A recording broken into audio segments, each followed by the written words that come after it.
I'm here with my buddy Jeff Butz from Wytheville, Virginia, with his big block, long hood Kenworth. I've been drooling over this man's trucks for about 3-4 years now. Probably, that's about right.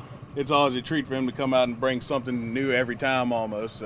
So how long have you had Dixie Belle here? Dixie Belle we bought about 5 years ago out of South Carolina.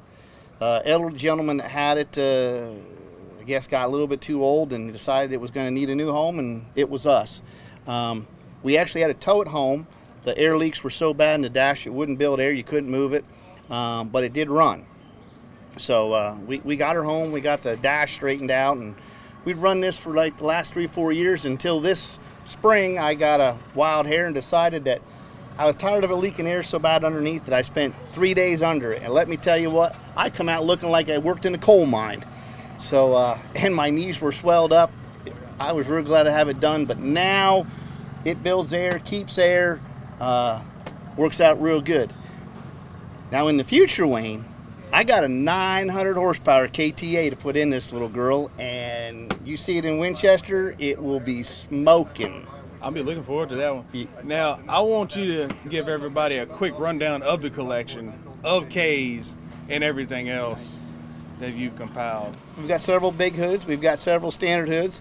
My son and I, we look for KTs, standard hood, long hood, we don't care. Pete, Kenworth, we don't care.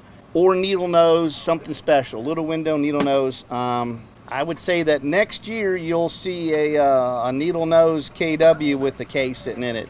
This actual K will be in a 51. So that's our plan. We pull this one out. It runs real good. A little tired, but it runs good, and we'll just put it in another truck. So, explain what makes a KT a KT different from a Cat, from a Cummins, from a Detroit, and also a KTA. Very good. Okay, this particular truck, Wayne, this is a KT 450. It's 450 horsepower from the factory. Your typical road tractor, Cat, Cummins, whatever, is 855 cubic inches. These KTs are 1,150 cubic inches. So they got some big jugs in them. Now, the next version up would be a 5 1/4 or a 600.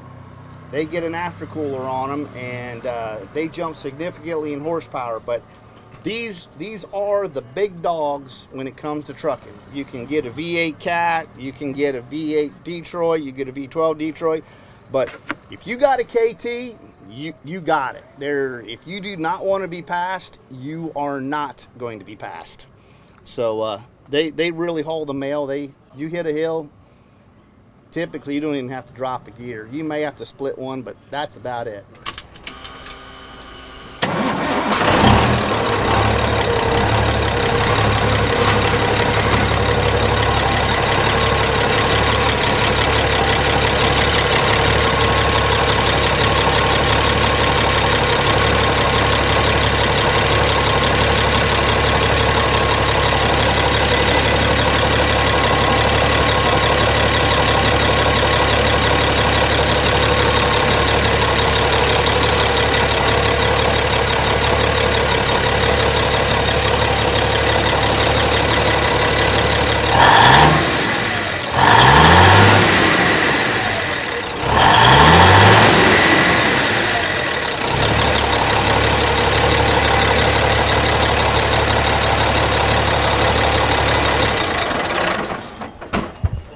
Glad you bring something for us to look at, drool over, you know, and was glad to see everybody from Virginia that wants to bring out and show up at ATHS, so we appreciate you. Yeah, and I got to tell you, we had a ball last night. We were running around, driving other trucks, and we just cut it up. We had a huge, good, big old time. Unbelievable good time last night. It was really good. And that's what it's about. You wouldn't believe how many guys would just hand you the keys to their truck and say, hey, go have a good time. Here you go. Take it around.